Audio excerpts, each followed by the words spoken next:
1장 1절서부터 23절인데요. 오늘은 그냥 읽어 내려가면서 다시 읽지 않도록 이렇게 파워포인트로 준비를 했으니까요.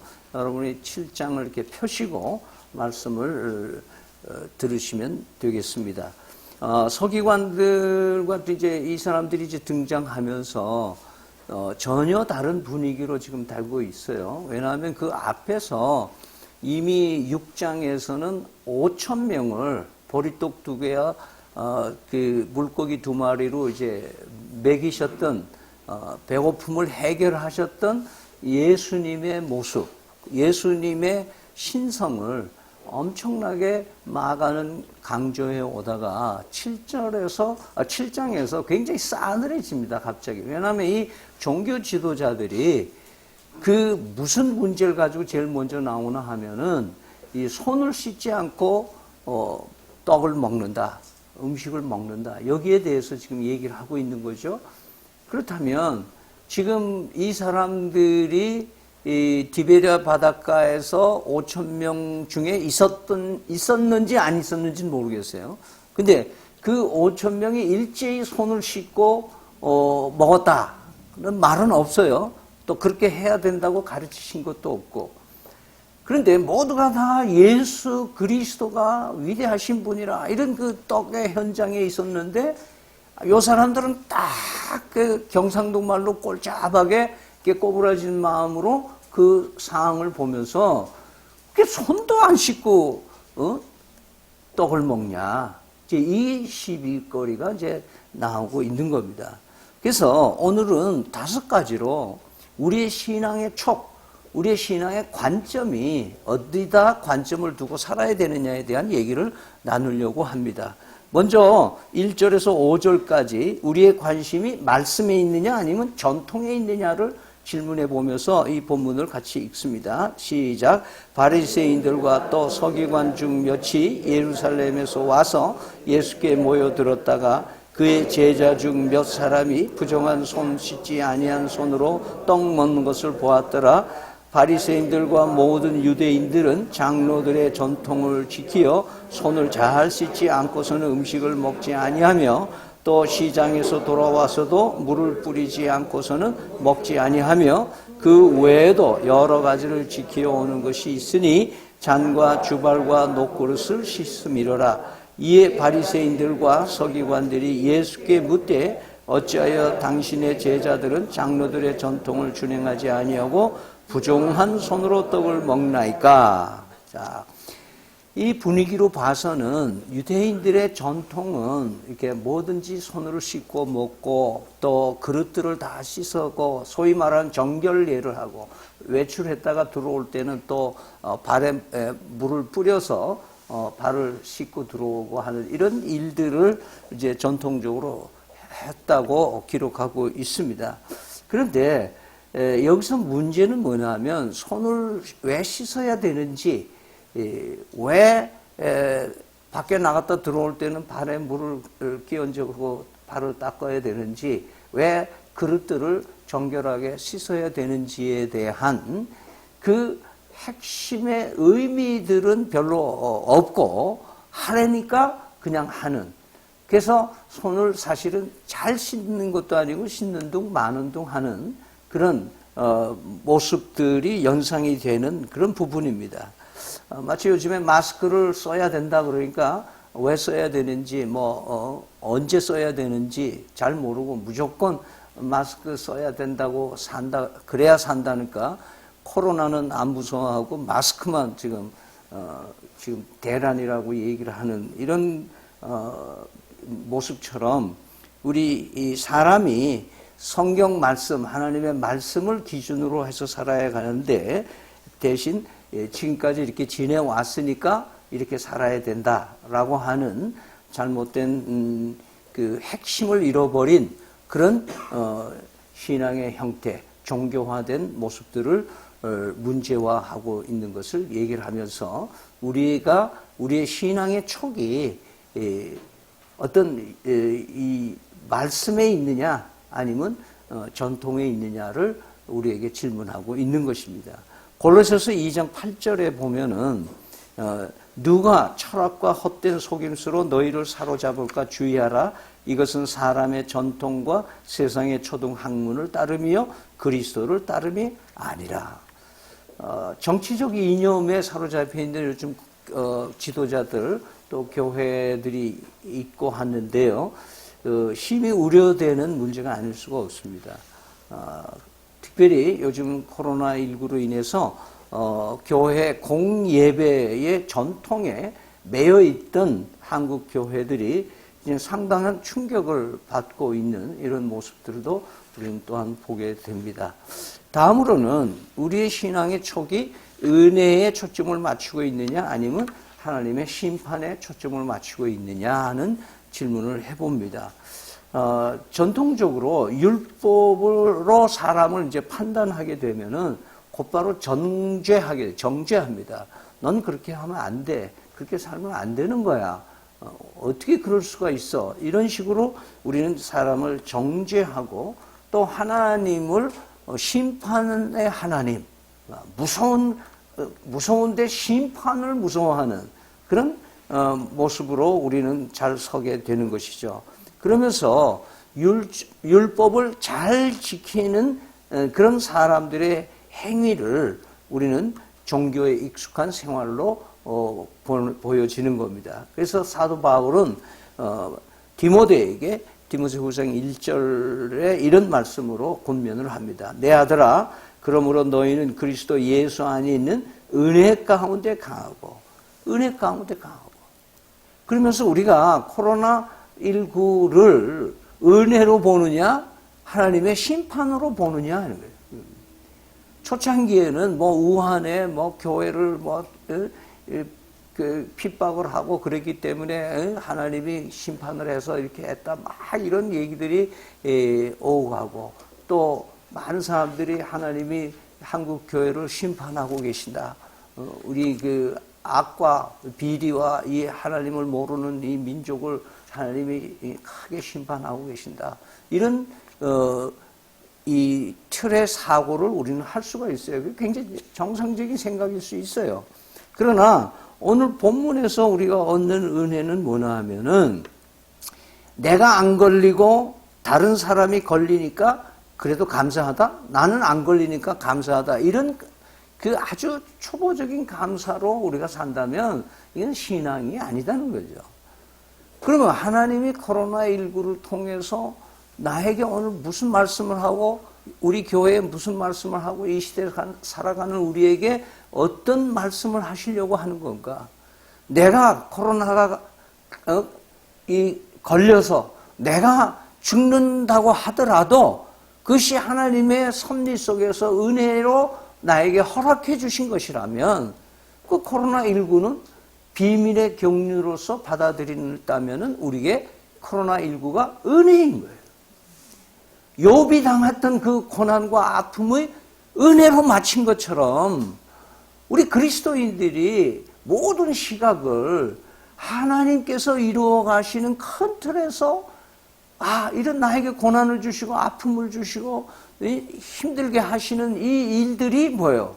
하나님이 비밀로 감춰준 하나님의 은혜구나. 이런 데서 우리가 뭐예요? 우리의 신앙의 촉이 심판에만 맞춰져 있느냐 아니면 하나님의 은혜에 맞춰져 있느냐를 우리는 오늘 질문해 봐야 될 것입니다. 세 번째로 우리는 종교의 행위냐 신령한 예배냐 하는 것을 질문해 볼 수 있는 겁니다. 6절에서 8절 같이 한번 읽겠습니다. 이르시되 이사야가 너희 외식하는 자에 대하여 잘 예언하였도다. 기록하였으되 이 백성이 입술로는 나를 공경하되 마음은 내게서 멀도다. 사람의 계명으로 교훈을 삼아 가르치니 나를 헛되이 경배하는도다 하였느니라. 너희가 하나님의 계명은 버리고 사람의 전통을 지키느니라. 자, 우리 이 코로나19를 통해서 교회들이 이제 잠정적으로 문을 닫으면서 온라인 예배를 보고 가정 예배를 드리면서 과연 우리가 예배가 종교적인 열심인가 아니면 정말 하나님을 갈망하는 그런 예배를 드려왔는가 이런 것들을 우리는 점검해 봐야 될 것입니다. 왜냐하면 우리가 오래 교회 생활을 하면은 예배를 보면 좀 안심이 되고, 예배 안 보고 무슨 일이 있어서 빠지면 좀 찝찝하고, 뭐 이런 식으로 우리가 신앙생활을 한다면 그건 올바른 신앙생활이 아니죠. 그럼 예배 참석하면 예배만 참석했으면 신앙이 100% 신앙생활을 했다라고 얘기할 수 있느냐 이거예요. 그것이 오늘 본문에서 얘기하는 너희들이 입술로는 나를 공경하지만 너희 마음은 내게서 멀다는 거예요. 그래서 진정성이 없이 예배의 격식만 참 멋들어지게, 요즘에는 예배를 디자인한다 그렇게 얘기도 하고, 예배를 어떤 퍼포먼스처럼 공연해내는 것을 아주 멋있게 예배 보는 것으로 그렇게 되어지는 시대가 되어 있는데, 이 격식을 갖추고 좀 멋있다, 참 볼만하다, 찬양대 찬양 잘한다, 목사님 설교 참 멋있다, 잘한다, 이런 쪽으로 우리는 관전하는 식으로 관객으로서의 성도의 생활, 이것은 속이 없는 예배다. 마태복음 9장 13절에 너희는 가서 내가 긍휼을 원하고 제사를 원하지 아니하노라 하신 뜻이 무엇인지 배우라. 나는 의인을 부르러 온 것이 아니요 죄인을 부르러 왔노라. 그러니까 의인이 자기의 의를 입증받기 위해서 예배 보는 것이 아니라, 나는 죄인이기 때문에 하나님의 용서와 하나님의 긍휼을 갈망해서 예배를 볼 수밖에 없는 그런 간절함이 있는 예배.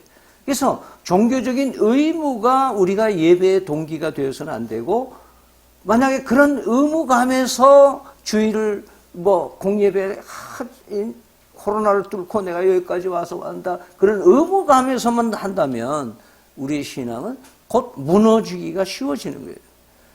그래서 우리는 참된 예배는 신령과 진정으로 예배본다는 의미는 뭐냐 하면, 예배를 갈망하고 있는가, 그리고 하나님 앞에 나를 이렇게 펼쳐 보여주는 거. 그 틸리라고 하는 신학자는 우리가 적어도 하나님 앞에 벗겨지는 일을 할 수 있어야 된다.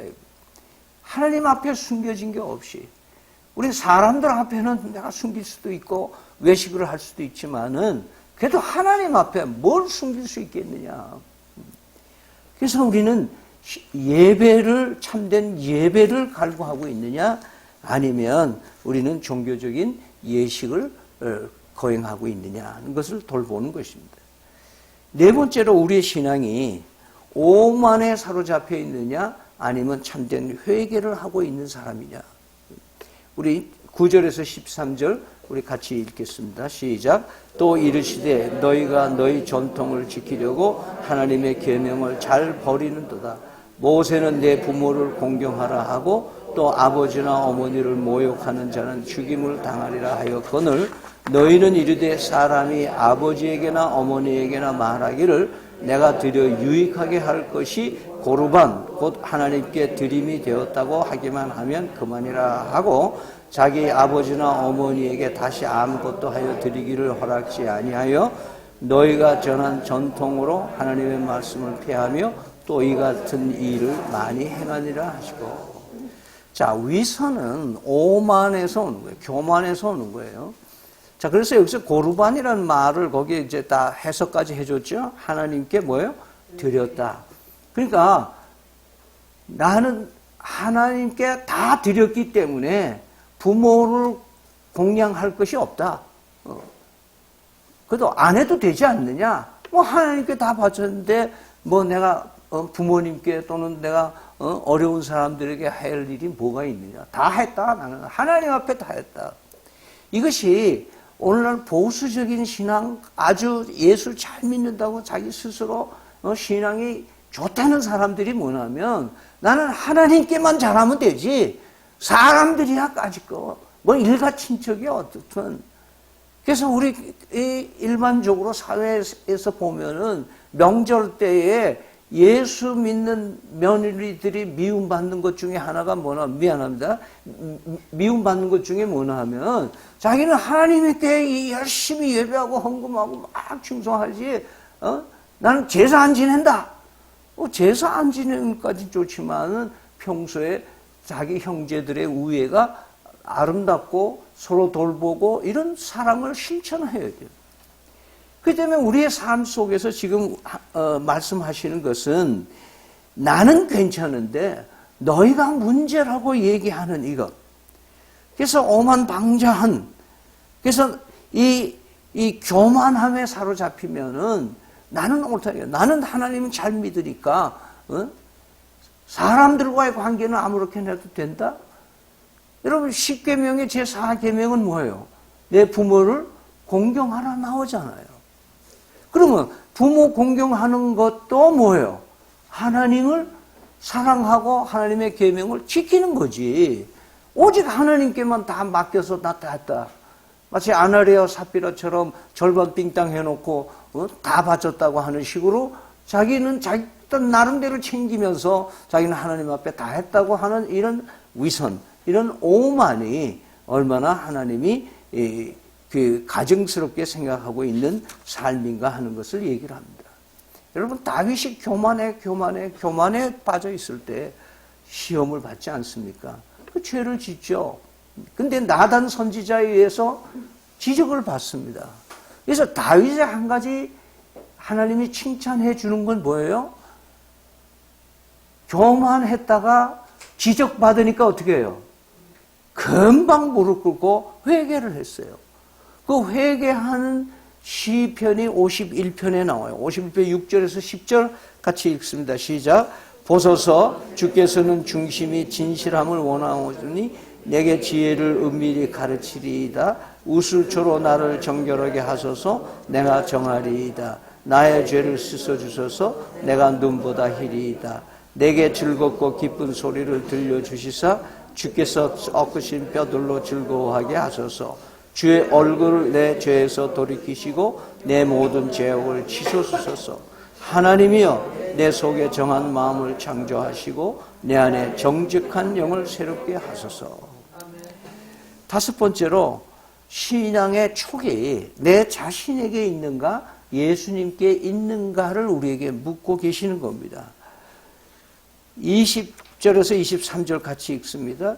또 이르시되 사람에게서 나오는 그것이 사람을 더럽게 하느니라.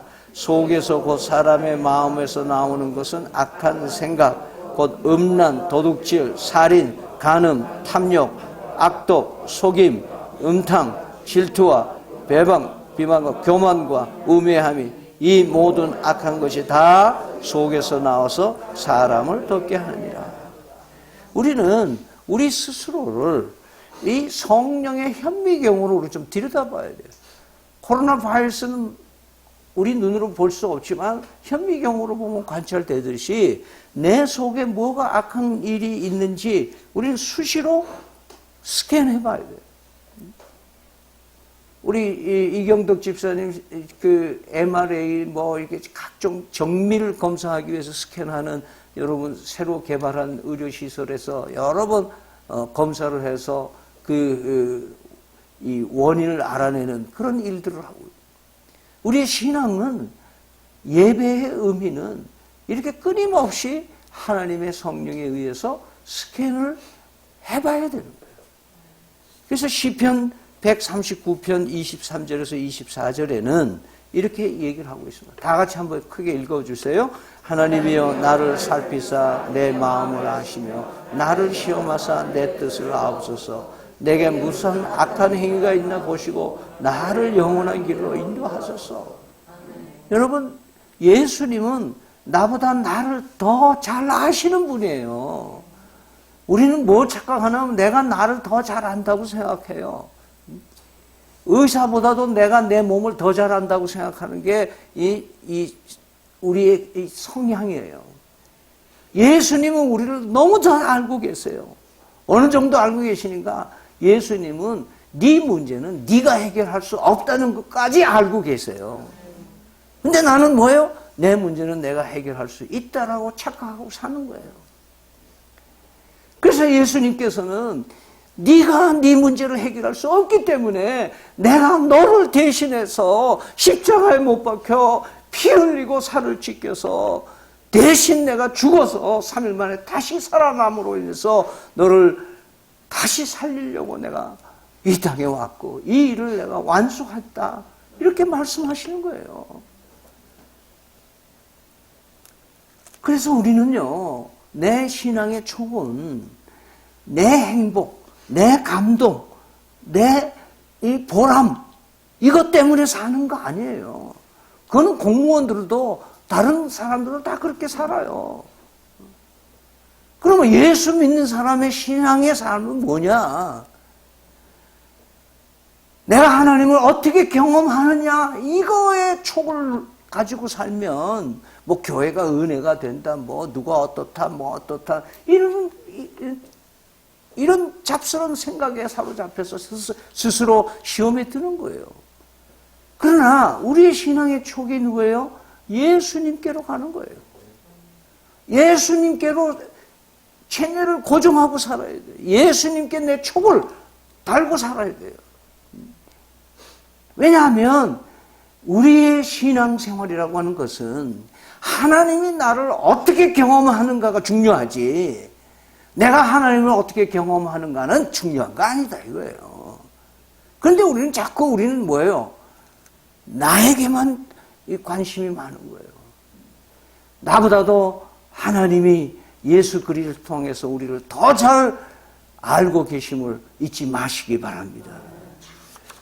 최근 우리는 보이지 않는 코로나보다도 보이는 마스크에 온통 시선이 뺏기는 우리 우매함을 보듯이 우리 사람들이 보이지 않는 하나님을 보이지 않으니까, 그러나 현실에 먹고 살고 살아가는 이 눈에 보이는 것 때문에 울고 불고 좌절하고 자살까지 하는 이런 현대 사회의 모습, 오늘 신앙에 삐뚤어진 신앙의 촉이 고장난 이 시대에 하나님이 오늘 이 말씀으로 우리에게 말씀하심을 잊지 마시고, 여러분의 신앙의 촉이 하나님께로 향할 수 있는 은혜의 심령들이 다 되시기를 바랍니다. 끝으로 하나의 결론으로 우리 교회가 32전을 맞으면서 과연 우리 교회가 32년 동안 이렇게 해나왔기 때문에 또 이렇게 해나가야 되느냐. 오늘 박 장로님이 소감을 얘기를 할 때 이렇게 교회가 하루아침에 이렇게 분위기를 바꾸기가 쉽지 않은데 우리 교회가 이렇게 할 수 있는 거 참 마음에 좋은 말씀을 사실 우리 장로님들이 다 따라와 주시고 같이 해 주시는 거예요. 여러분, 우리는 과거에 이렇게 살았기 때문에 또 난 오늘도 이렇게 살아야 될 거야. 그게 제일 편해요. 그런데 그렇게 살면 뭐예요? 그렇게 밖에 살지 못하는 거예요. 뭔가 다르게 살아야 돼요. 모르게 다르게 변화되고 도전하고 다시 가고. 저는 가끔 서부 영화를 좋아하는데요. 왜냐하면 서부 영화에서 주는 뭐 권선징악에 대한 얘기 말고도 미지의 세계를 향해서 끊임없이 그들이 가는, 도전해가는, 새로운 땅을 향해서 가는 그런 파이어니어 정신들을 거기서 보게 되는 거예요. 그러면서 저는 이 나이에 앞으로 내가 어떤 일들을 해야 나갈 것인가를 도전받는 거예요. 지금 여기까지 왔으니 하고 그냥 세이프 존에서 머물러 있으면 내 인생은 아무것도 아니죠. 그래서 우리는 이런 얘기를 합니다.